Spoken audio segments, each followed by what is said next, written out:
ashamed.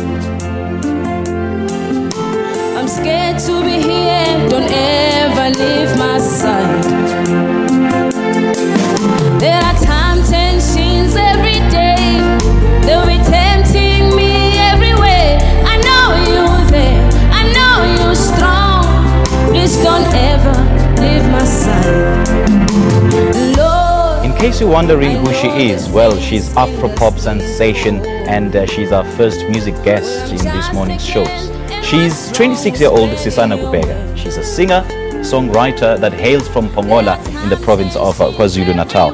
Now, her move to Johannesburg to find her feet in the South African music industry was indeed a good move for her, and she has since brought us hit singles such as Ekhaya and Africa that blew the airwaves away and saw her gaining international recognitions and music deals. Yeah, we'll talk about that later. And now Sisana now joins me in studio to tell us more about her musical journey. And now for that, Sisana, thank you so much for joining us. For those who are listening to you for the first time or seeing you for the first time, tell us who Sisana is. okay, first and foremost, thank you so much for inviting me to the show, and happy Mother's Day. Okay, Sisana is from KwaZulu-Natal, yeah. KZN. I was brought up by my granny, and then we moved to Swaziland. So I grew up in Swaziland. Then we came back 2010. Then I came here to Joburg to study TV and radio presenting. I actually wanted to be a doctor, but my granny was like, you need to go and study media. This whole doctor thing of yours, it doesn't exist.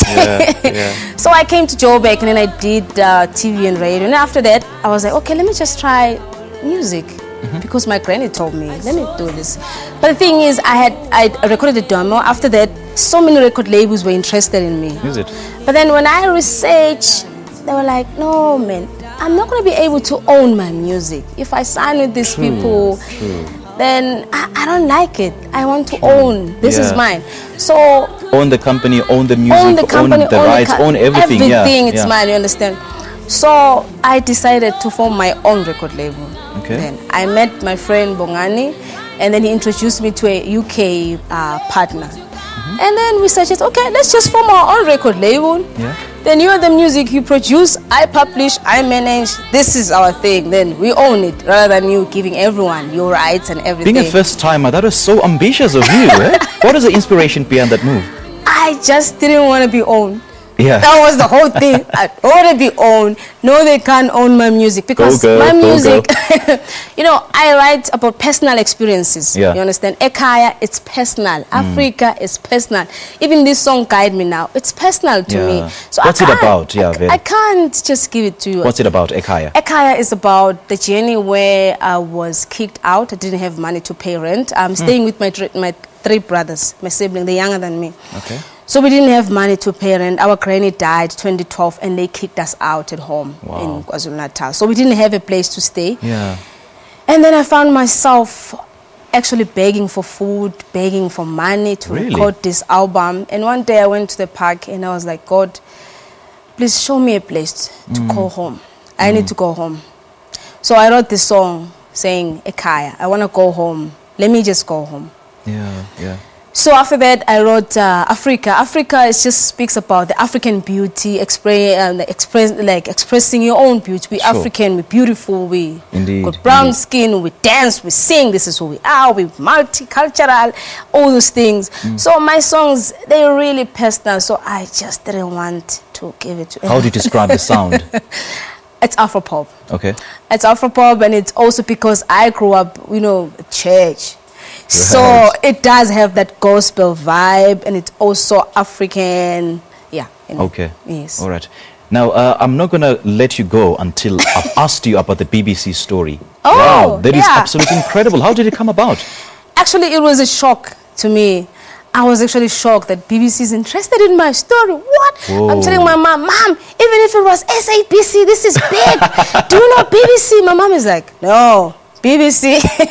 Actually, what happened is I met with my partner from UK, and then I gave him my demo. Then he played Africa. It was a party, so he played Africa. Then a lady from BBC was like, "Wow, who is she?" Then he's like, "No, it's a girl from South Africa, Sisana. I'm working with her." Then this lady was like, we need to make a documentary. Whoa. A 30-minute documentary about her, the journey. And then now my partner started to tell him that, no, this lady, she's actually living with her 3 brothers. They don't have a place to call home. She's just been through thick and thin. She would actually, when I was recording this album, I would actually beg from the street, like, to run, because I didn't have money to go to the studio. And I'll go to the studio and ask the producer, can I have 2 rand here to go? Wow. Do you have 10 rand, Raf? Do you have 10 rand? I need to go back home. So it was just that mess up until I was able to record 12 incredible and so inspirational, Sisana, eh? Because I used to... Okay, unfortunately we have to end there, but then all the best in your music, eh? Thank you so much. You've really inspired so many people out there. Thank you so much. All right, that was Sisana. She's a songwriter and singer, taking us through her musical journey, and her latest offering is titled Africa. More music from her later on the program. Stay tuned to Morning Live. We'll be right back.